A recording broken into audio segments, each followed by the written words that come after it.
คืนนี้นอนกับไผคืนนี้คือเก่านั่นเองนอนคืนที่2บ่ได้ฝันยังบ่คืนนี้ลืมเลยเอาแล้วเฮ็ดได้ติมื้อนี้เลขแม่นบ่ว่ามื้ออื่นเลขออกเนาะลืมเลยมื้อแรงเด้อเอาตัวเด็ดๆเด้อมื้อแรงเด้อเอาเอาดีได้มื้ออื่นนี่เลขลาวนี่คืนที่3มึงเทื่อเพิ่นให้โชคนอนคืนแรกครับบ่ได้ฝันหยังเลยเนาะคืนที่2นี่ฝันอยู่แต่ลืมคอยมาให้เจ้าลองกินลองเบิ่งครับตัวนี้ห่อใส่ใบตองคอยก็บ่ฮู้ชื่อเข้าหรอวะโมเมนต์เขาโมเมนต์ที่เขามันคล้ายๆขนมหนานวลแบบนั้นหวานเนาะหวานขนมหวานตั้งชื่อขนมหวานเข้าอันนี้ฮะเขาเหรอเข้าเคยกินอยู่บ่ได้เกิดมาบ่เคยกินเลยแบบนี้คำว่าเข้าได้คือเจ้าว่าเขาบ่เจ้าว่าแบบเขาตำไปจากเนาะเขาตำมันให้มันนั่นแหลกๆเหนียวๆค่ะดิข้าวกินรสกินให้เบิดรสตัวนี้นี่ข่าวแท้ตัวนี้นี่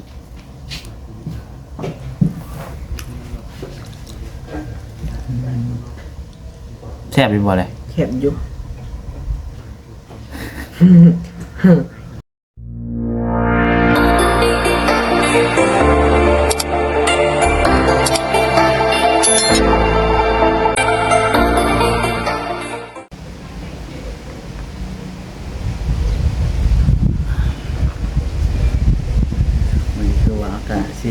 ลมเย็นๆเนี่ยพี่น้องเนาะผมมาทำบ้านทางเรือนของน้องจ้อยชื่อเก้าเหมือนพี่น้องเลยขึ้นมาเมื่อนี้กับสีลมๆพี่น้องเนาะขับรถขึ้นมากับพอเวียงคนกับที่เจอกันอยู่ทางพี่น้องน้องภาษากับแซงมันขึ้นมาพี่น้องเลยเป็นเสาเนี่ยคนคอยขี่ขึ้นมาจากคนซื้อสั่งมาคือว่าเต็มรถเต็มล่างครับพี่น้องคอยขี่ขึ้นมาพี่น้องเลยพอมันล้มหมดนี่เนาะมือห่อนมือหนาวอยู่นี่แหละน้องเอ้ยอากาศก็บ่แน่นอนเนาะอากาศบ่แน่นอนน้องเอ้ยเนาะเที่ยวห่อนเที่ยวหนาวเปลี่ยนแปลงไปทุกมื้อน้องเอ้ย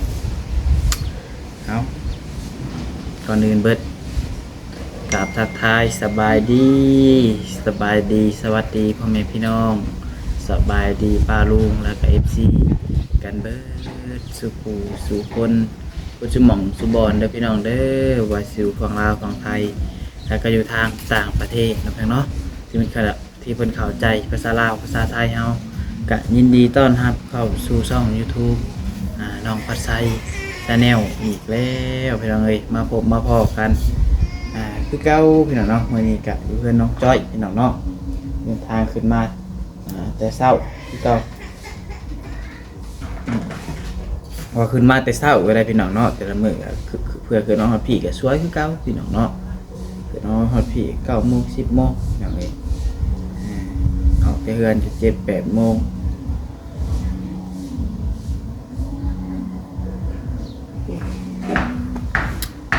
นอนเลยพี่น้องเนาะคือว่าเมื่อคืนนี่ก็นอนแต่เว้นอยู่ยังหาวนอนอยู่เนาะ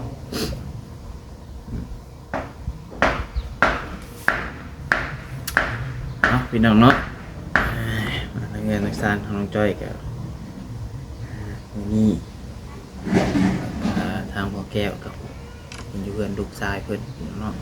เพื่อนพิเศษเรียกนี่เพื่อนน้องไถ่ทองคือเก้าขนาดอย่างนี้เนาะแต่ว่าเพื่อนน้องจ้อยมือนี้ยันมีคนอยู่ทำมาจักพี่น้องเลยน้องจ้อยก็จะว่าเพื่อนไปเรียกน้ำมูน้ำคูก็ได้มาจักเอาพี่น้องหลังจากเราเมื่อคืนนี่น้องปัสไซเห็ดคลิปเนาะคลิปที่ว่าเป็นว่าช่น้องปัสไซนี่แหละน้องปัสไซก็ตอบเพิ่นกลับคืนน้องเนาะแล้วก็ยังมีคอมเมนต์มาเม้นอีกได้เป็นน้องชื่อเพิ่นนี่ชื่อว่าวันไซหื่นหักษานี่วันไซหื่นหักษาแม่นบ่น้องชื่อเพิ่นนำมาเม้นให้น้องปัสไซว่าบักวันไซเอ้ยอยู่ช่วยแม่ขายของเถาะถ้าไม่มีรายได้ จะไปถ่ายทำไมบักวันไซซื่อกับเครือบ่แม่นน้องพัดไซนะเนาะเพิ่นบ่รู้ว่าสิน้องพัดไซที่ตัวนี้เนาะพี่น้องเนาะเพิ่นว่าบักวันไซเพิ่นว่าสิเพิ่นเองนี่น่ะนี่ชื่อเพิ่นนี่วันไซพี่น้องเนาะชื่อช่อง YouTube เพิ่นนะพี่น้องน้องพัดไซเพิ่นบ่ได้ชื่อวันไซคนแบบนี้ก็มีเนาะเว้าใส่ตัวเองก็เป็นพี่น้องเนาะ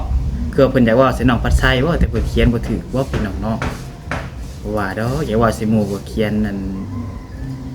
ยังบ่เป็นพี่น้องเอ้ยจักสิบาในใดคนแบบนี้พี่น้องเนาะสิว่าโง่ก็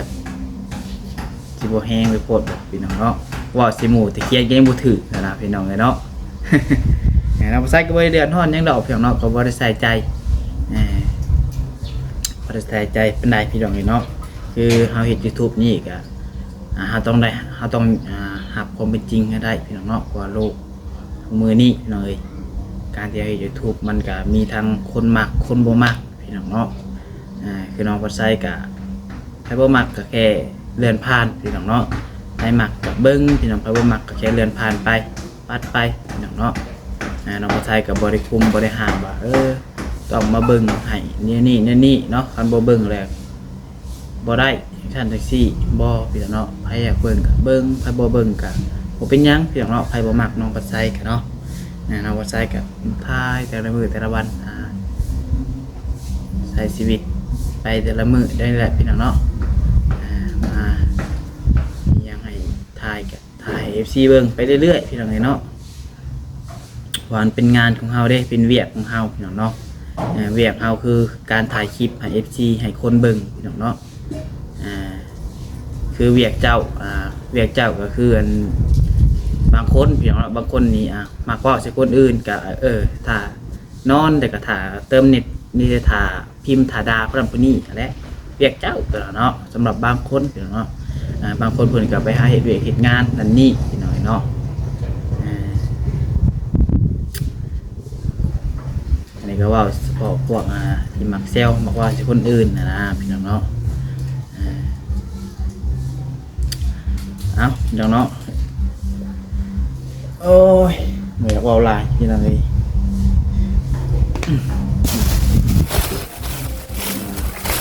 เรื่องหนึ่งคือว่า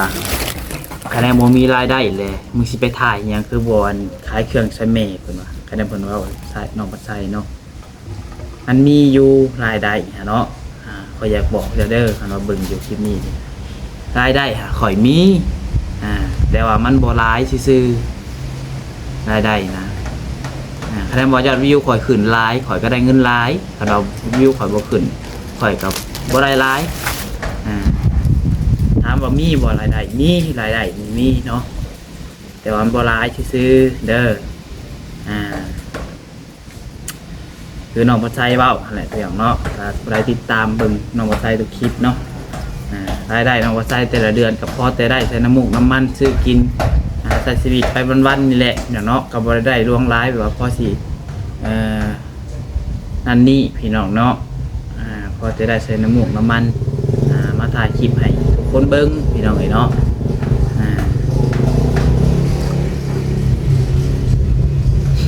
ขายเครื่องให้คือแม่น้องปัดไซเพิ่นก็ขายเครื่องขายกับพ่อพี่น้องเนาะจะบ่ต้องเป็นห่วงดอกว่า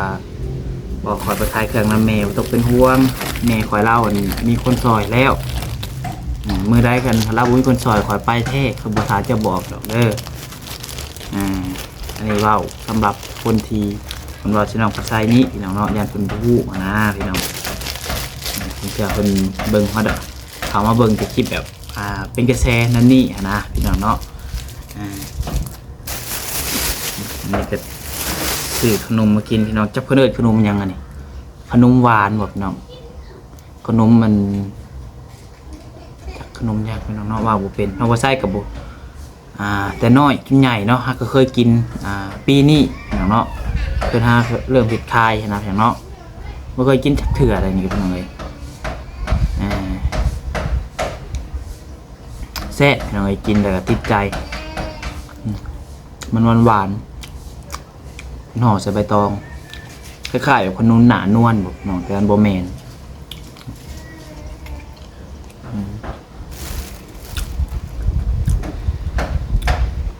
หวานอย่างเนาะแซ่บ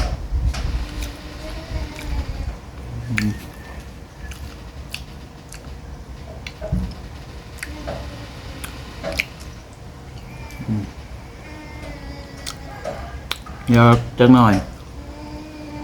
เคยเรียกจังหน่อยที่ถ่ายบริเวณ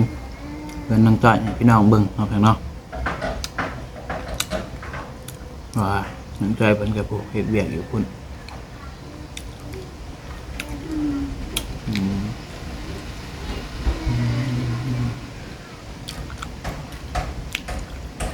กินข้าวเช้ากันบ่กินได้มื้อเดียวนะของกินบ่ถึกปากบ่ได้แล้วบ่กินได้กินพอมันบ่เจ็บท้องซื่อเช้านี้กินยังตำเป็นแข้งบ่แม่เพิ่นตำเป็นแข้งดิบแล้วก็ก้อยไข่มดแดงเห็นเนาะบ่ถึกปากมันได้เลย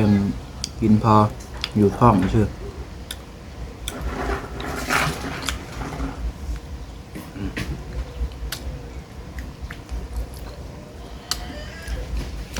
พี่น้องเอ้ยเบิ่งอย่างใดก็ยากพี่น้องเนาะคนเฮามันจะมีทั้งคนหมักคนสร้างพี่น้องเนาะมีคนหมักก็ต้องมีคนสร้างผมมีไปอย่างหมักเฮาทุกคนดอกพี่น้องเนาะคนพอโลกคนเป็นเท่าไรแสนเท่าไรล้านคนพี่น้องเนาะเจ็ดในถือใจเป็นทุกคนก็คือเป็นไปได้ยากพี่น้องเนาะผู้ใดมักนำไปใส่ก็อย่าลืมพี่น้องเนาะผู้ไลค์ผู้แชร์ให้แน่พี่น้องเนาะขอบคุญขอบคุณเอฟซีทุกคนพี่น้องเลยที่คอยอยู่เคียงข้างน้องไปใส่คอยให้กำลังใจน้องไปใส่มาโดยตลอดเนาะจังใดก็คอยทุกคนอยู่ดีมีแห้งสุขภาพร่างกายแข็งแรงเด้อพรใดที่ประเสริฐก็ขอให้เกิดกับเอฟซีบัจจุกูทุกคนเนาะให้ทุกคนร่ำรวยอายุหมันควันยืนเดี๋ยวเนาะบัดนี้เดี๋ยวอันปิดกองหลังก่อนไปหน่อยพี่น้องเนาะครับกองหลังมาดูเพื่อนน้องจอยคือเก้าพี่น้องมื้อนี้เนาะเอาคือเราสบายสบายดีเด้อไปเรียกน้ำหมูว่ามื้อนี้ปัดแล้วบ่เพื่อนมื้อนี้บ่ได้ยังบ่ได้ปัดบ่ได้ปัดซ้ำเนาะจังพอแล้วว่าจังทางนอกคือซีลโคกมีแต่ขี้ฝุ่นจริงๆปิวมาเนาะขนาดมีหัวอะไรยังปิวมาได้เฉยเนาะ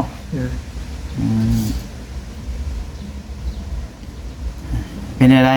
กินข้าวแล้วว่ามื้อนี้กินแล้วกินยังกับยังจะปิ้งปลา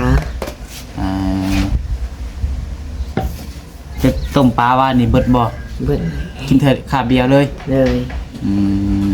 ใครได้กินวันนี่บะเวียงเสลาที่ทองแซ่บบ่เราอ่ะแซ่บอยู่บ่เพียงว่ะบ่เคยน่าแล้วอ้าวเจ้าคือบ่ถามแล้วคืนนี้นอนกับไผคืนนี้คือเก่านอนคืนที่2บ่ได้ฝันยังบ่คืนนี้ลืมได้เอาแล้วเนี่ยที่มื้อนี้เลขแม่นว่ามื้ออื่นเลขออกเนาะลืมเลยมื้อแรงเด้อเอาตัวเด็ดๆเด้อมื้อแรงเด้อเอาเอาดีได้มื้ออื่นนี่เลขลาวนี่คืนที่3มึงเทื่อเพิ่นให้โชคนอนคืนแรกครับบ่ได้ฝันหยังเลยเนาะคืนที่2นี่ฝันอยู่แต่ลืมฝันลายบ่คือว่าฝันเกี่ยวกับแบบใดบ่จื้อเลยโอ้ยแล้วเนาะ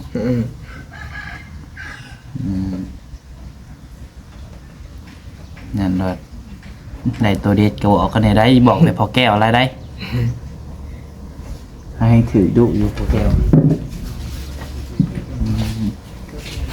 กินบ่ขนมนั้นขนมจะเคยกินบ่ล่ะข่อยก็บูซื้อมันขนมมันกินเหมือนด้วยมันเป็นอะไร เจ้าจะกินก้อนเลยเจ้า ขอกินหน่อยดิกินอันหนึ่งคอยมาให้เจ้าเรากินลองเบิ่งครับตัวนี้ห่อใส่ใบตองคอยก็บ่ฮู้ซื้อ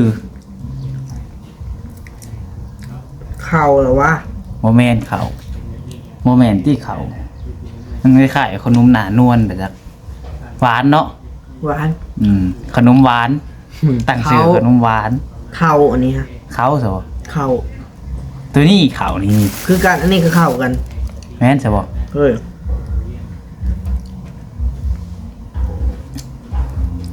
เคยกินอยู่บ่ อืม แต่เกิดมาบ่เคยกินเลยแบบ ห นี้ น่อย อ่า คำว่าเข่าได้คือ เจ้าว่าเขาบ่ เออ เจ้าว่าแบบเขาตำค่ะไปจากเนาะเขา ครับ เขาตำมันให้มันนั่นแหลกๆเหนียวๆค่ะดิ เข่า อ่า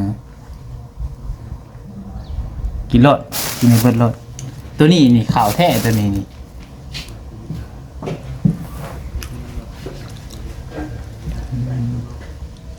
แซ่บไปบ่เลย เข็มอยู่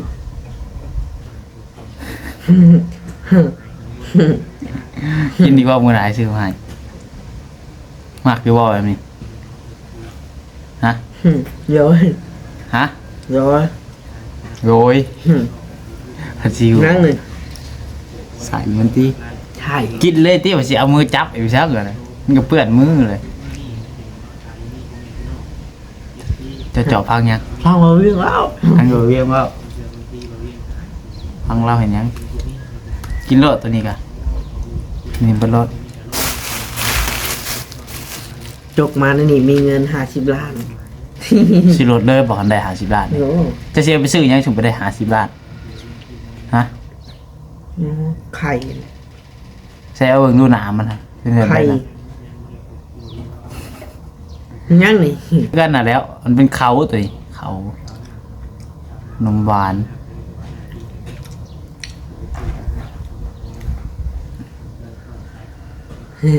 จอบพัง มันอยากเสือกมาได้ดีเนาะมาได้อยากคู่มาได้ดี ตัวฮอดสะอันในเถ่าทางบ้านโอ้ยแง่มหูฟังอยู่ได้แล้ว เชื่อมันบริล่างฮอนหนาเลยจักตื่นหน้านี่เนาะ หลังแล้วเขาหนึ่งเข่าแหละ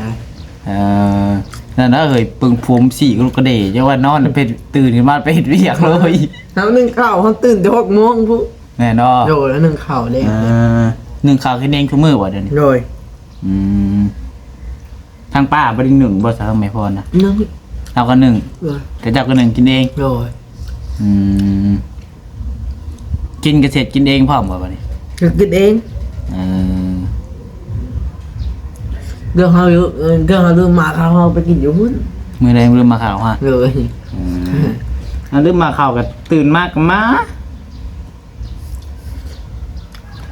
ลายบ่แต่ละมือ ของถวยไปไหน ท้องถ้วย โดย อยู่ผู้เดียวยังกินหลายใช่ เอ้าถวยไปใหญ่จ้ะ เออ ชอบถวยเขาได้เขายัดได้แต่ติบหนึ่ง ท้องถ้วยเนี่ย เลย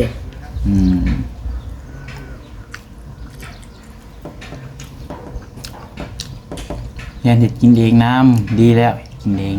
ฝึกไปนำต้องพยายามให้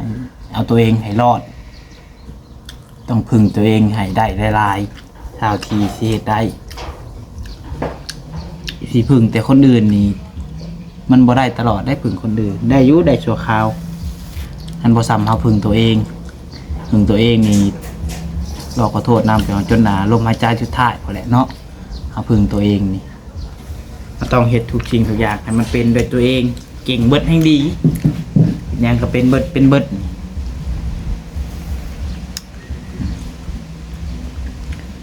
ขอกินขอพดเอาเข้าปากก็ได้ขอยสารจับเปิดมือเฮ้ย นี่ ไปทีมสิฮะใส่ถุงยางเลยใส่ทั้งที่เหงื่อพุ่นนี่ใส่เฮ้ยไปเศร้าพ่อเพื่อนน้องเสือทอง แต่เช้าได้กินข้าวอิ่มก็ลงไปเลย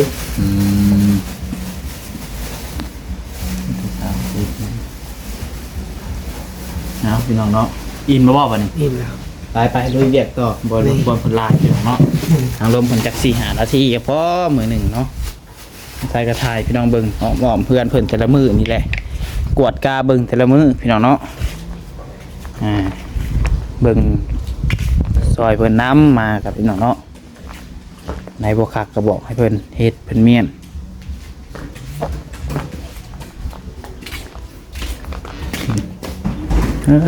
แฟนเน่บ้านข่าวกันยังสอบเดียวนี่บ่เบิดเชยตัว3 สอบฮะ เบิดชามสอบได้2 2บ่ สอบ1ฮะของหา2น้องดาวสอบ1เขาคือเราของเจ้าเบิดเลยคือว่าเห็นอยู่ของมือนั้น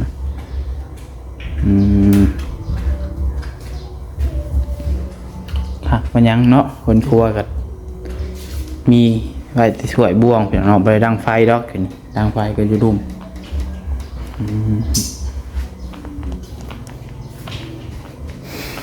พยายามปัดขำบ่ปัดตอนเช้ากับตอนแรงสามมือมันจังรักษาไว้ไก่ขี้ไก่ฮะขี้ไก่ขี้ใช่ ขี้ที่นี่เหรอนี่ยังไงไพ่ใต้เทียนน่ะนี่ก็ไตนั่นเด้ เทียนบ่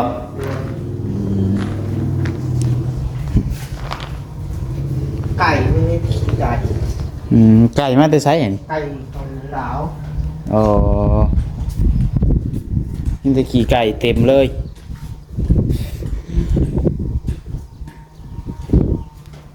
ขาดมีหัวแล้วยังมียังไก่มันขี่ไก่เนาะเข้าได้เชิญผมมีหัวนี่จักขี่ไก่ขี่งัวขี่ควายแมลงปัดไปเห็ดเรียกก่อนวางก่อนเราไปเรียกน้ำโมไปซอยหมูจ้อยพดโอ้ยนกจ้อยว่ะแล้วเพื่อนมันมาซอยข่อยว่ะพอแห้ง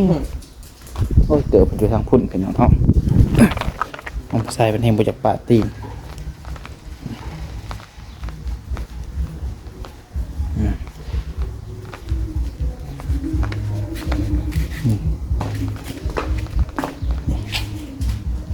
เอาพี่น้องไอ้เนาะ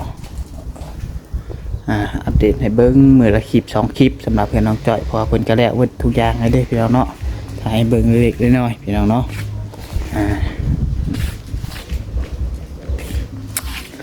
เอาโอเคเด้อพี่น้องเด้อเนาะสำหรับคลิปนี้น้องปัจจัยก็จะได้ขอลาพ่อแม่พี่น้องไปก่อนพี่น้องเนาะผิดพลาดประการใดก็ต้องขอโทษขออภัยหลายพี่น้องเนาะจังไรก็ฝากพ่อแม่พี่น้องเป็นกำลังใจกดไลค์กดแชร์น้องปัจจัยนี่พี่น้องคนละ1 ไลค์ 1 แชร์เพื่อเป็นกำลังใจน้องปัจจัยเด้อพี่น้องเด้อเนาะจังไรก็ขอบุญขอบคุณพ่อแม่พี่น้อง FC ทุกคนที่เข้ามาชมพี่น้องปัจจัยเนาะขอให้ทุกคนอยู่ดีมีแรงสุขภาพร่างกายแข็งแรงอยู่เย็นเป็นสุขกายสบายใจพี่น้องเนาะพรใดที่ประเสริฐก็ขอให้เกิดแก่ FC เด้อผู้รักผู้ใหญ่ใจดีทุกคนเด้อพี่น้องเด้อเนาะให้ทุกคนร่ำรวยเปิดสุขคนขึ้นกว่าเก่าพี่น้องเนาะโดยสุดท้ายนี้เวลาไปก่อนพบกันคลิปต่อไปพี่น้องบ๊ายบาย